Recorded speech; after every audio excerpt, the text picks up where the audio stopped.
Welcome to Breakfast at Beverley's, the podcast that takes you on a journey through the fascinating world of transport and logistics.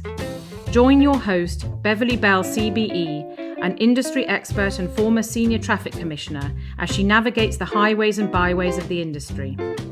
From sunrise to sunset, we're here to accompany you on the road, bringing you insights, advice, and thought-provoking conversations with notable guests in the field. We hope you enjoy this episode.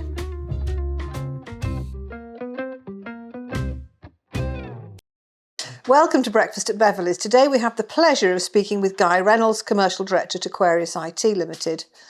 Guy is a prominent industry figure and an authority on driver's hours legislation and digital tachograph compliance. As the co-creator of Clockwatcher Instant Analysis software, which is now developed into the next generation product called Elite, and co-founder and a key player in Aquarius' success over the past 20 years, Guy's extensive industry knowledge and expertise has been instrumental in driving the company's innovations and ensuring compliance, not only with government guidelines, but with the legislation itself. I'm really looking forward to talking to Guy today about his life, his experience, his work, and I'm going to grill him on the driver's hours rules and regulations. Thank you. Good morning, Guy. Lovely to see you. Good morning, Beverley. It's an honour to be here. Oh, don't be silly. It's an honour. Anyway, we'll stop being nice to each other and we'll have a general chat. So as I say, welcome and thank you for coming. And there's lots of things I want to talk about, but I always start by asking guests, do they eat breakfast? Obviously, we've had breakfast today, a very lovely breakfast, but generally, do you eat breakfast? Yes, I do. What do you have? I will have either a mixed bowl of cereals with nuts and seeds in there. Cocoa Pops? Nope. All natural, has to be, no sugars. Or I will have 2 croissants with sugar-free jam and a cup of coffee. Oh, right. Okay. And do you get up early? Not really. I'm awake early, but I don't necessarily get up early. Do you exercise? I do. In the morning? No. Never in the morning. I'm a slow starter, as most of the people around me would do. Okay, so in terms of breakfast, do you think it's important that we have breakfast? Do you think it's important we try and maintain a healthy lifestyle? Absolutely. That's come more to fruition with me over the past few years because I'm diabetic. Right. Before everybody else asks what sort of diabetes I have, I've got type 2 diabetes. But more regular eating, small and often, breakfast in the morning. Yep, I have to take some tablets in the morning, and part of that routine is to take the tablets and have my breakfast. Okay. Well, we'll talk a little bit later about sort of health and well-being because it's one of the sort of things we like to focus on here. But let's just talk about you for a moment. It's quite difficult to tell from your accent. Can you tell us where you're from, please? I'm actually from near the centre of Birmingham, a place called Erdington, which is the next district to Spaghetti Junction, which I'm sure that everyone has travelled through at some point. Are you still in that area?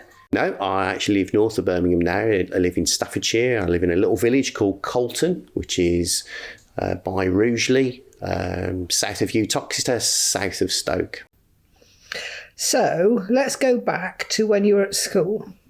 How would you describe yourself in your own words when you were at school, Guy? Lazy. Lazy? Lazy, I was. Okay. Are you lazy now? No, absolutely not. I'm always doing something.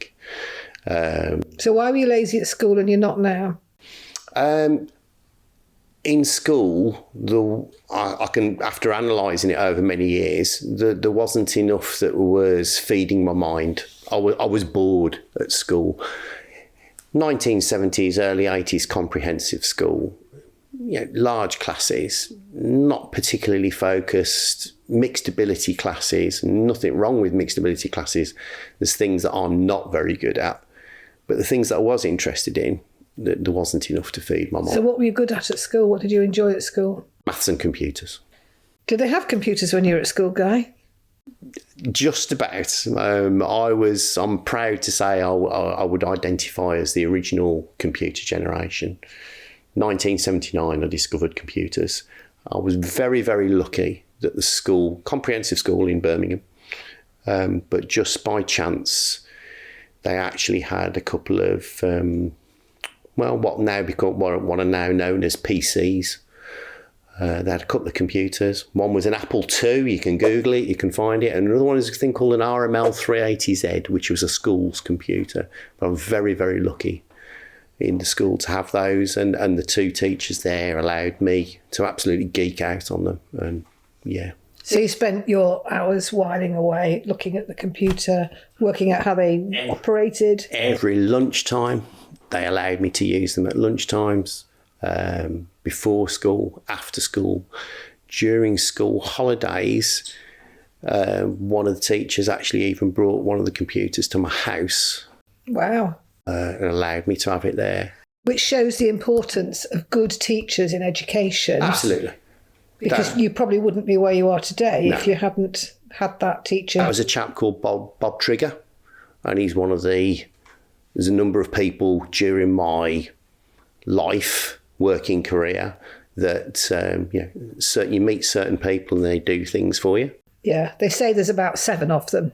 That's about right, actually. Yeah, about 7 people in your life. Yeah. That are really important. And at the time, you didn't think that it was the significance of it. But I've tried to contact him in recent years, but can't find him. Oh, no, that's nice that you've tried to. I'd love to speak to him and say, look, this is what I've done. Thank you. Oh, right, okay. So we're talking a few decades ago. Yeah, unfortunately, yeah. Where a lot of our listeners will remember, but we try to encourage young listeners, and we hope that there will be lots of young listeners who probably won't even begin to comprehend what it was like. Just try and give us a flavour, Guy. In terms of computers? In terms of computers, what it was like back in the day, as we would say.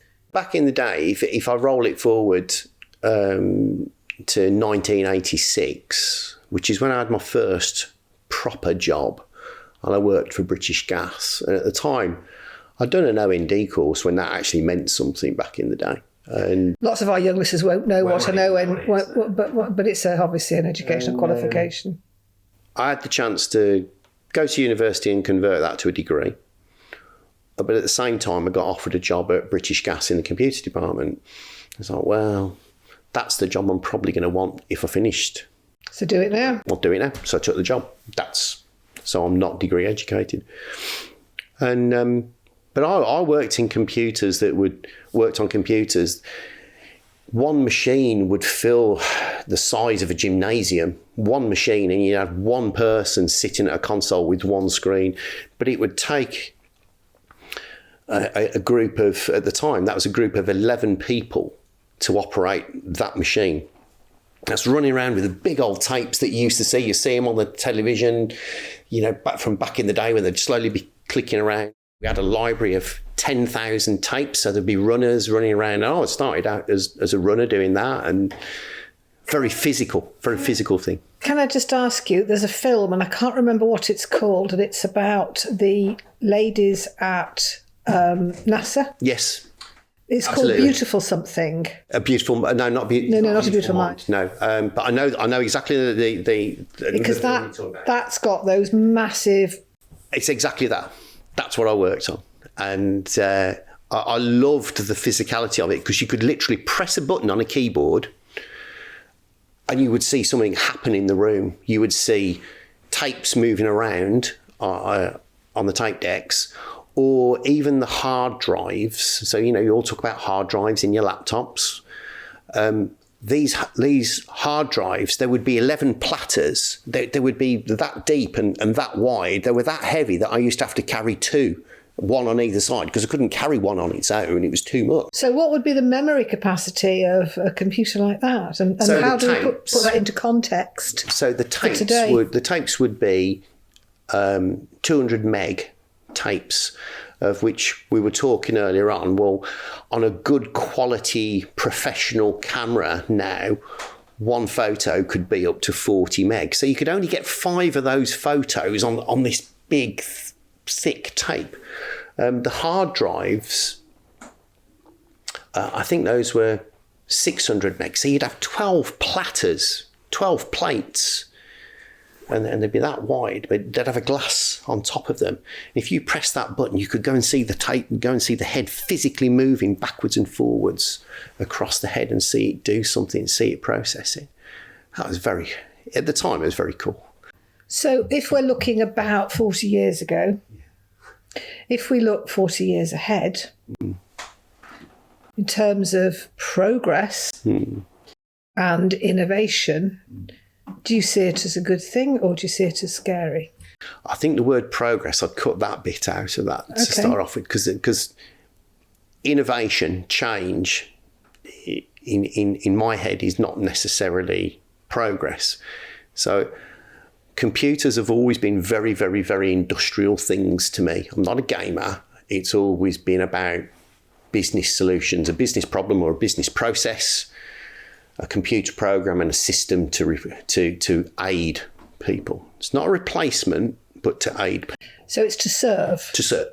They're called servers, but it's to serve. To serve. But the direction that we seem to be going now, certainly with AI, is that it's potentially making decisions on our behalf and thinking for us. And I don't particularly like that.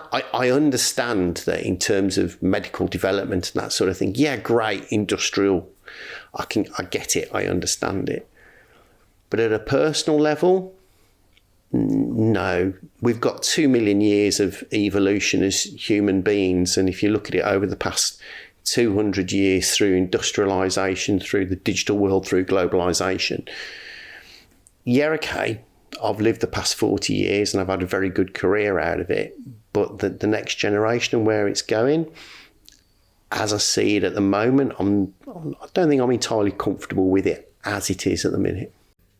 Okay, so we'll talk about it specifically for the work that you do now. But before we do, obviously you have a lot of staff who work for you who will be, I'd call them a techie, you might call them a geek, but as a term of affection. It is a term of affection. Yes, of course it is. I'm a geek. Yes, well, we're not being disparaging at all. But you've probably got people in your organisation who are 18, 19, 20 years of age or under 25. Yep, absolutely. How do they see the future of the computers?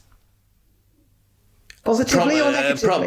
Probably in the same. If I step back to myself when I was that age, probably in the same way, because they're young. They haven't necessarily had the experience of adulthood and all the things that brings, and they don't see the problem with where they're going. They're hungry for it.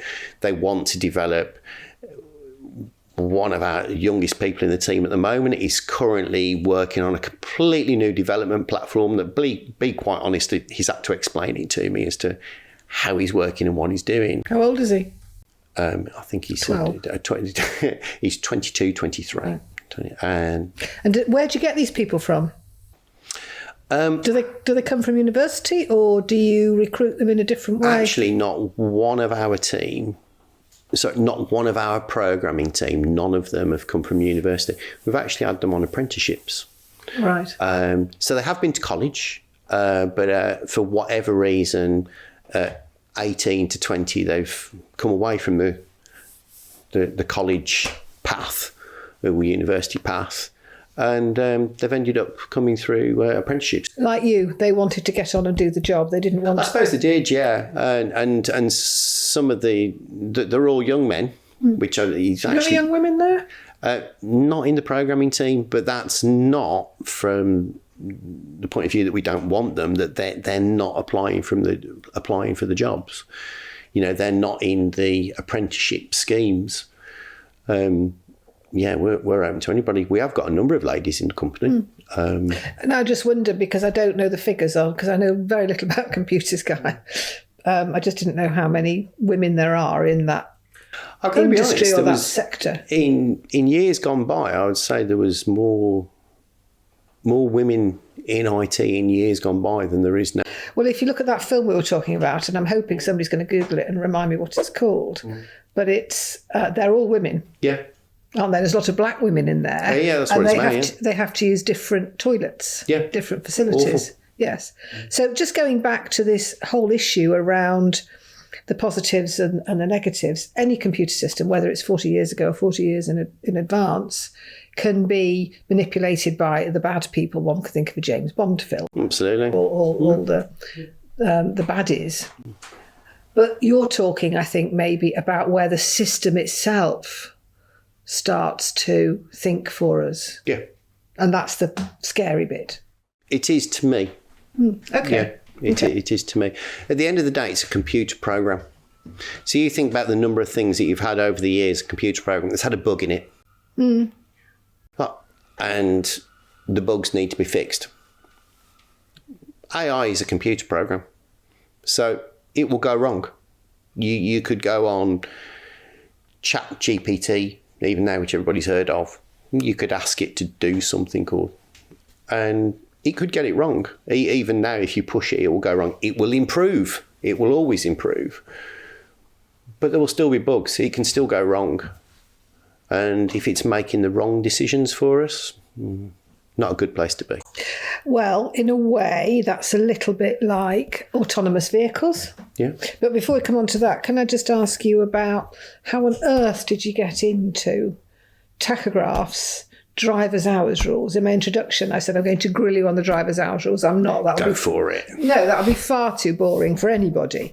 But how did you get in to... I fell into it. So if we go back, forget before the year 2000.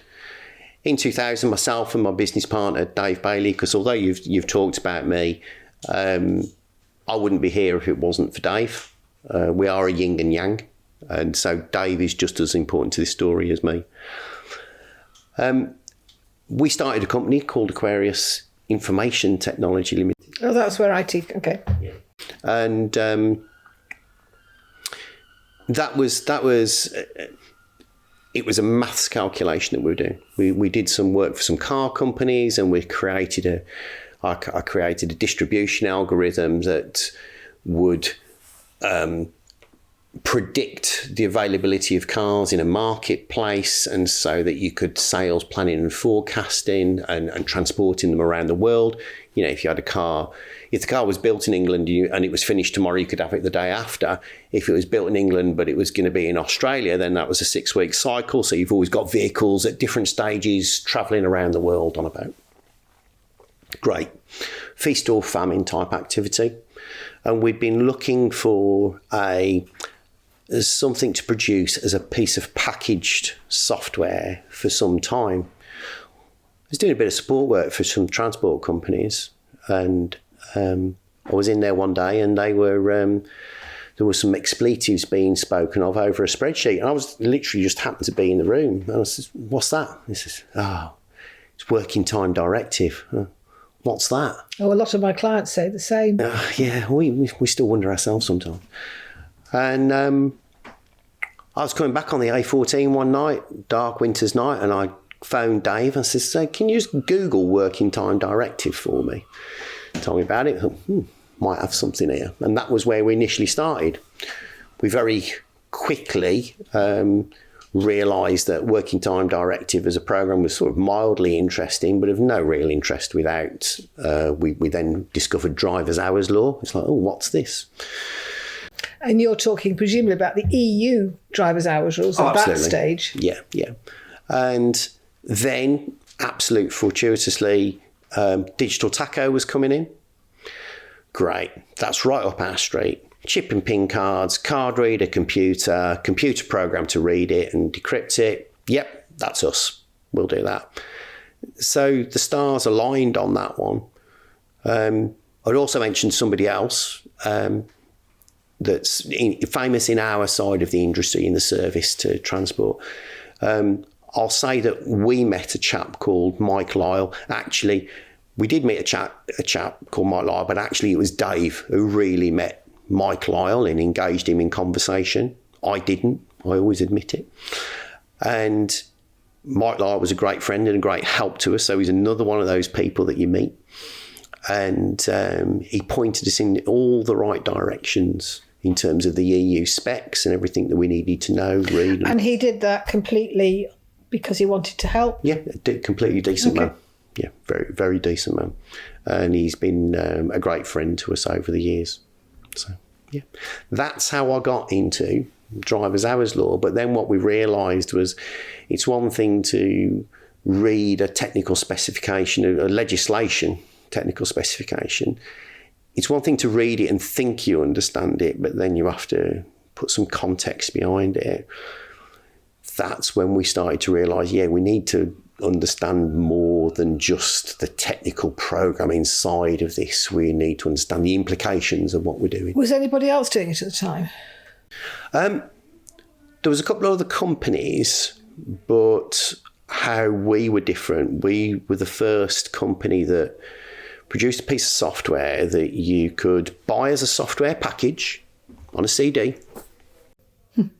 You could read a driver's card with a card reader. And then we also had a portable device that Mike Lyle had produced, which would actually allow you to put a white paper chart on there. It's got a clock underneath An analogue. Yeah, and you could read an analogue. So we produced the first piece of software that you could do analog, digital, and install it on your own computer and do that. So, yeah. And the rest is history, as they say. The rest is history. Transport was a very different place to be back in those days. Bloody computers. Well, sometimes the sector's, obviously, I'm talking very broadly, but sometimes the sector's not always keen to be embracing of change. Still have the situation now when we talk to clients and say, have you thought about a driver's app for defect reporting? And no, we like our pieces of paper. Yeah. When we started, so that would have been 2005 when we properly started in all of this. When we started,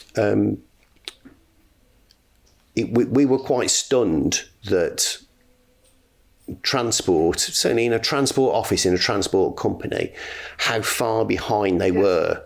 When you consider we'd worked in the car sector when we were doing planning systems, and computers were everywhere and they embraced technology. In a normal transport operation, even in larger companies, nothing was connected. There was a PC sitting on somebody's desk. Yeah, they might have email if you were lucky. But to actually have their own program, to be able to do analysis themselves, look at it and see what was going on, they weren't. And that was my question, because the sector's quite polarised in some respects. You've got the really big operators, 20% of the operators who operate 80% of the fleet or whatever. We talked about that last night over a rather good dinner. We did. Lovely. It was. But the other part is, the sort of the smaller operators. So it's interesting that you say that's across the board in terms of the size. But can I just ask you about data and about how it's used? Because one of the things we find in our work is that operators go, I've got a tachograph analysis system. Yeah, it's marvellous. Yeah, what do you do with it? Well, ask me one on geography, because I'm not really sure what we do with it. Which reports do you run? Not sure. And they often get overcome with data. They've got too much data, don't know what to do with it.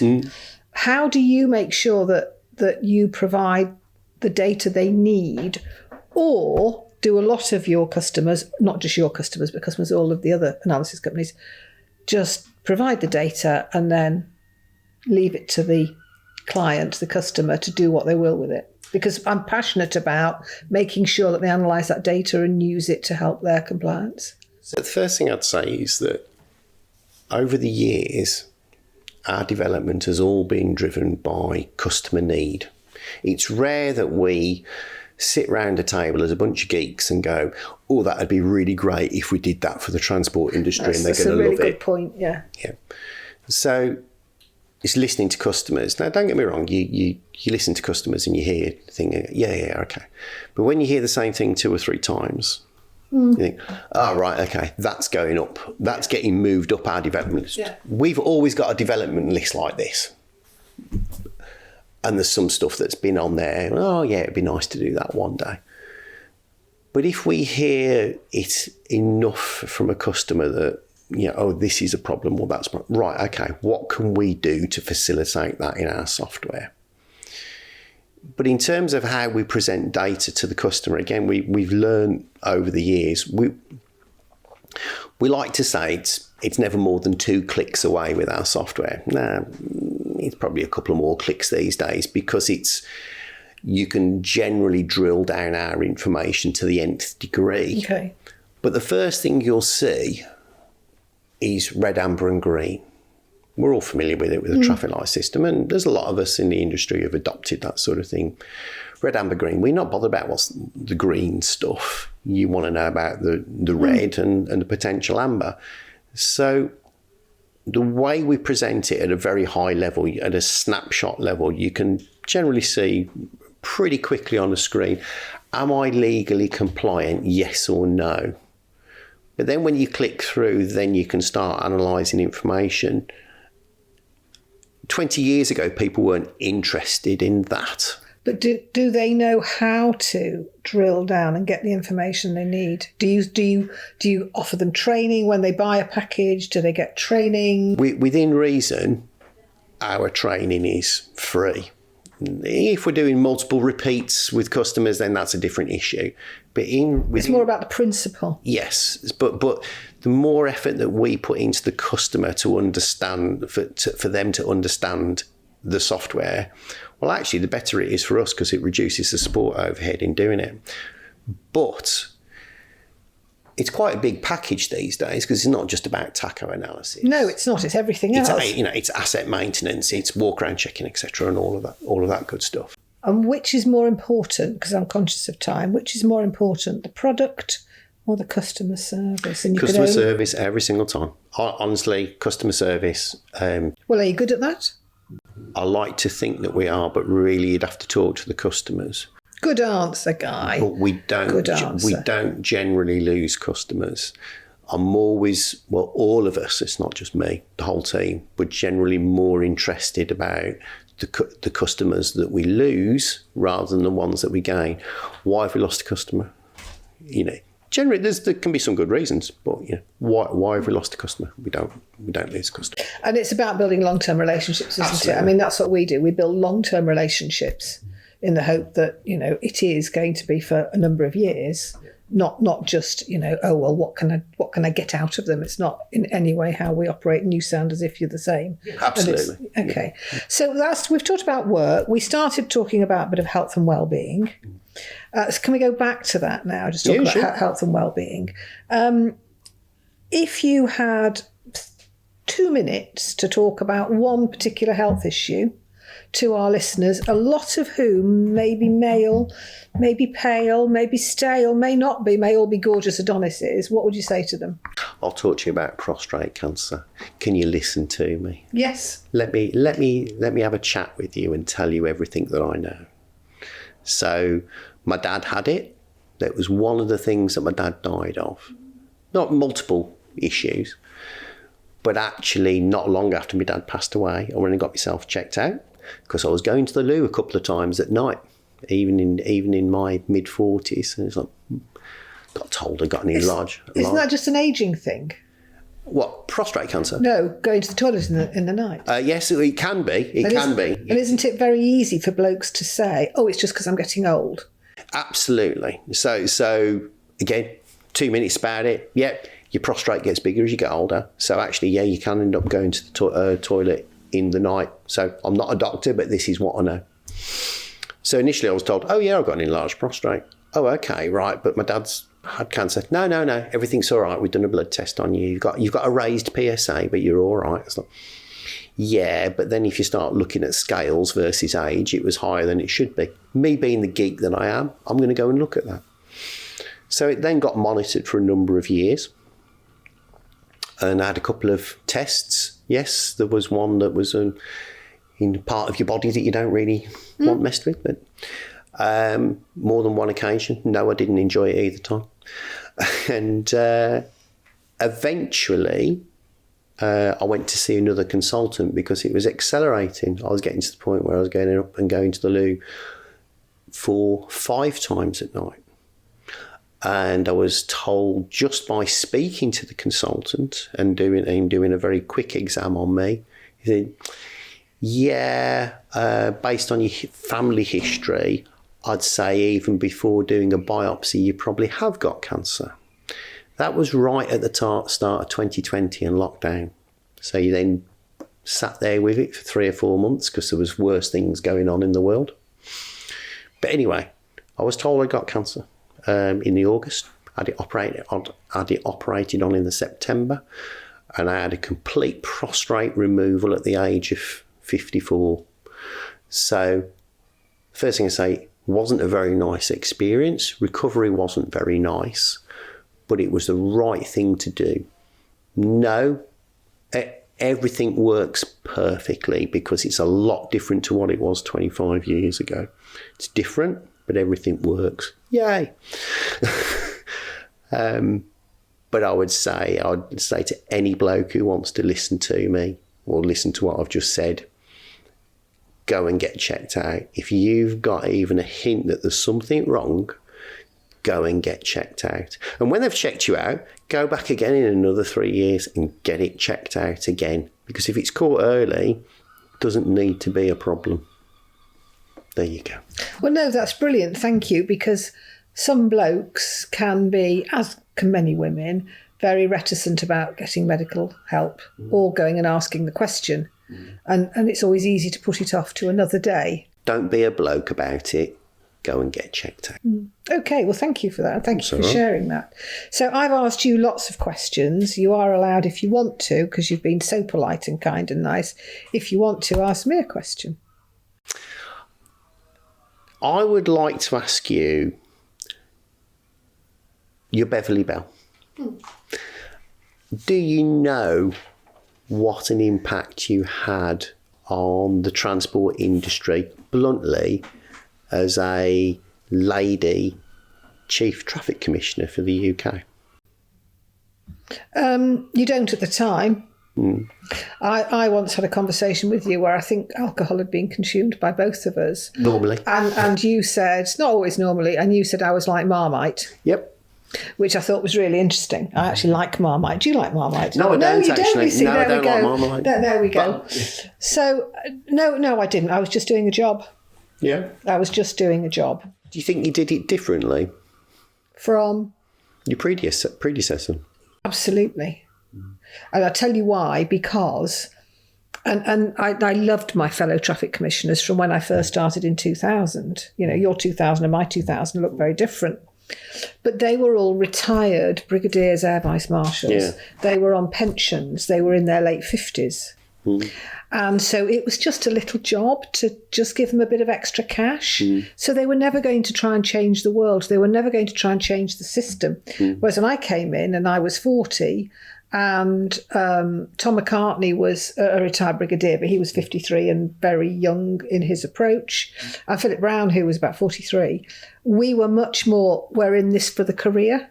We're in it to see how we can change it. And now, of course, the commissioners are sort of 12 years of age when they're appointed. I'm joking, but I'm making the point.